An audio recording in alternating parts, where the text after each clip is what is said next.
Hey, what's up guys? Welcome back to yet another Destiny 2 video, and today I'm going to be showing you my top 3 personal best weapon loadouts when it comes to Trials of the Nine. Now it's no secret that Trials of the Nine launched yesterday and a lot of people are honestly struggling to go flawless. Hopefully this video helps you guys out if you're struggling to find that weapon that really suits your playstyle, because there's quite a few variations in here and quite a few different playstyles, so hopefully some of these will appeal to you. Now I have to make this disclaimer, these are not meta weapons. This game is extremely balanced in comparison to Destiny 1, so if I'm making these type of videos, guys, know that I'm not trying to set a meta or tell you what's good and what isn't, because frankly a lot of the weapons in the game can compete in PvP. It's a very well balanced game, and that's something I definitely do appreciate in PvP. So anyways, the first weapon loadout that we're going to be taking a look at is the Origin Story Auto Rifle and the Last Hope Sidearm. This is, I think, my favorite right now in Crucible, and I can't really see myself hopping off this specific loadout anytime soon. I use it on basically any map, and it doesn't really matter what distance I have to fight people at.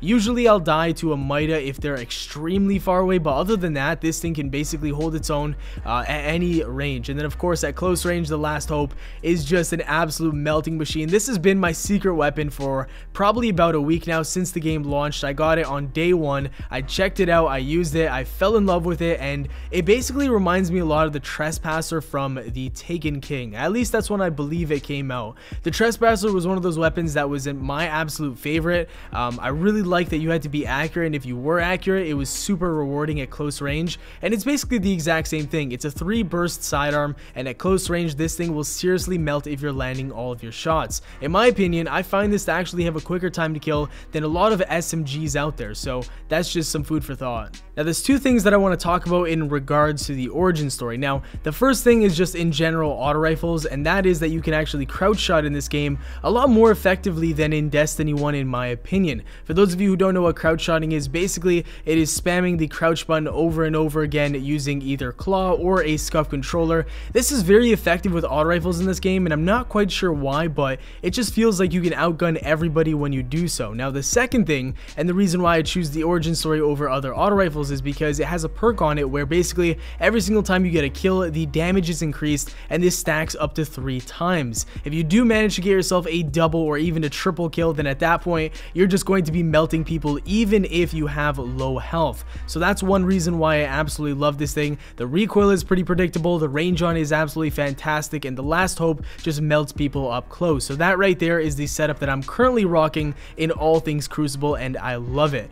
The second loadout we're going to be taking a look at is the Mida multi-tool in the primary or kinetic slot, and as a secondary we're actually rocking the Phosphorus SMG. Now we'll talk about the SMG in just a second, but ladies and gents, the Mida multi-tool is back. For those of you who don't know, or maybe don't play Destiny 2 enough, there's actually an exotic questline that you can do to complete, and of course it would give you this weapon. It's very easily attainable, you don't really have to do too much, and if you want a strong, reliable weapon for Trials, that's probably your best bet. You don't have to rely on RNG, all you gotta do is the quest line to get it. Now take a look at my Phosphorus skill tree. I have it set up in a little bit of a different way. Now you can set it up where it fires very quickly, or set it up in a way with the perks where it fires slowly.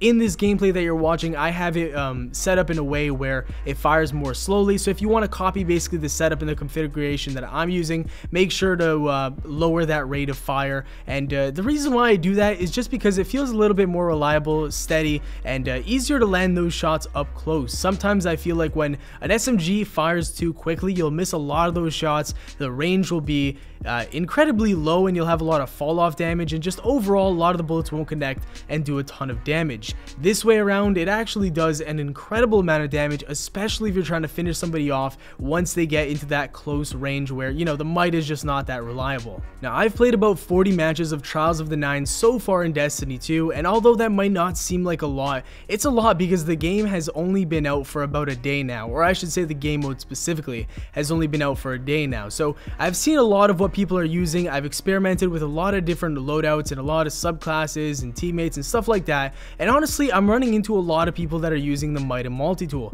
I would say out of everything, that is the most common thing that people use. So if you're one of those people that are struggling in trials and just want to use something that's going to be effective but safe, it's not going to be a risky or a weapon loadout that's, you know, out there and requires a very specific playstyle, I think the Might and Multi-tool is a very safe bet, and I think you'll get a lot of good results from just using that weapon alone. Definitely recommend pairing it up with an SMG or a sidearm of any choice. The Last Hope again is very good, and one thing that I don't want you guys to think in these loadout videos is that, you know, the two weapons that I pair together absolutely must be together, and that's not the case at all. If you feel like, you know, using the Might and Multi-tool with a sidearm or an SMG or anything else on this list, feel free to do so. Mixing and mashing is not a bad thing. The next and final loadout of this video is the Better Devils in the kinetic slot and the nRGL PR4 pulse rifle in the secondary.